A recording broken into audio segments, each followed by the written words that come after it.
So, the year is 1857. A massive, bloody revolt against the British is absolutely crushed.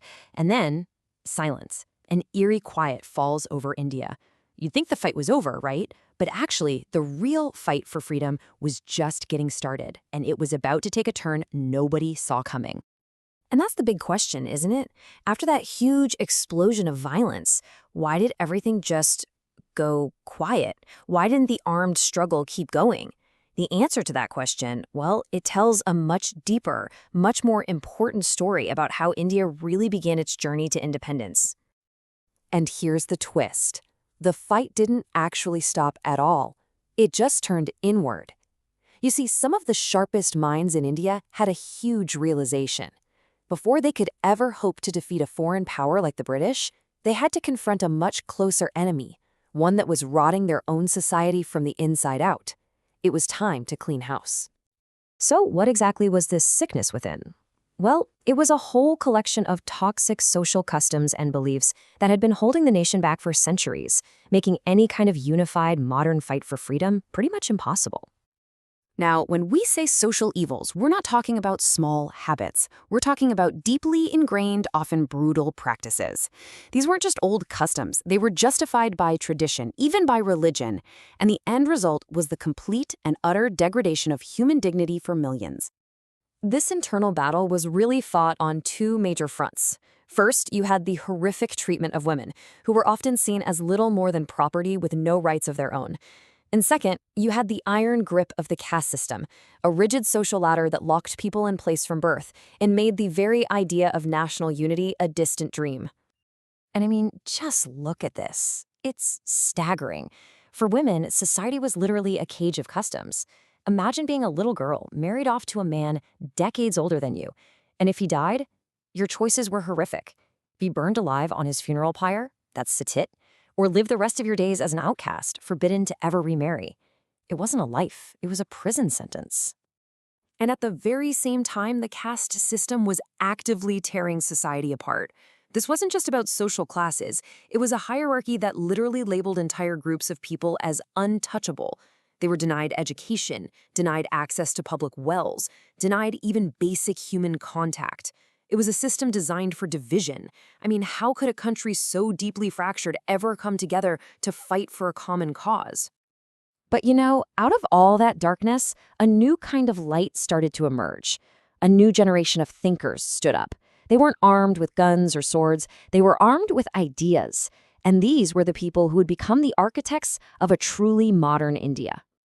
So who were they? They were this new group that had never really existed before, a middle-class intelligentsia. Think doctors, lawyers, teachers.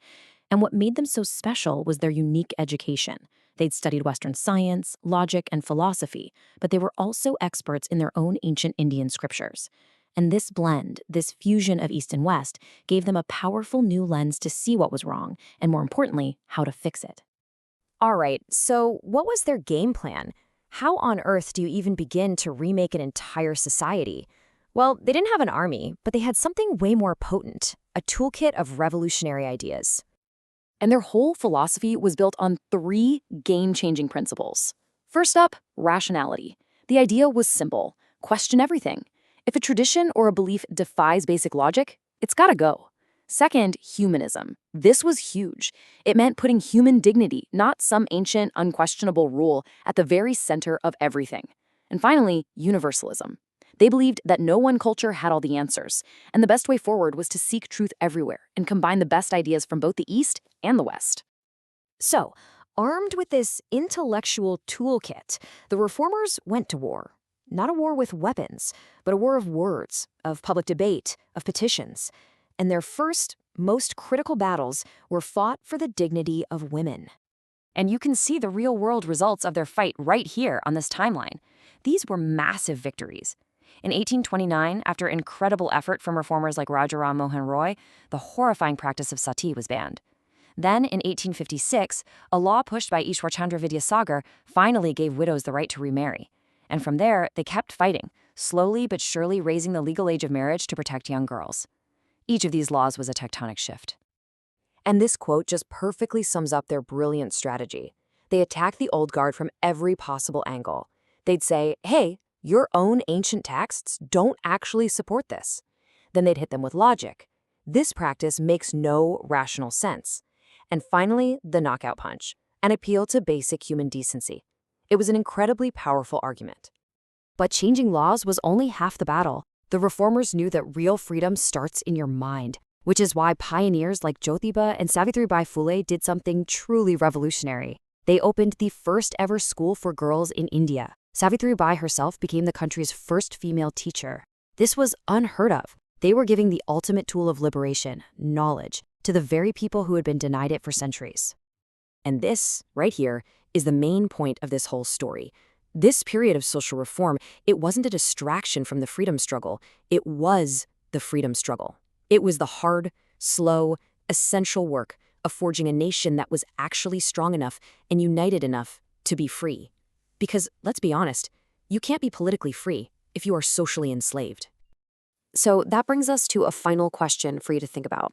Those reformers in the 19th century, they won incredible victories against child marriage, caste discrimination, and for women's education. But as we look at the world today, you have to ask yourself, which of these battles are we still fighting? The Great Awakening they started, well, it's a journey that's far from over.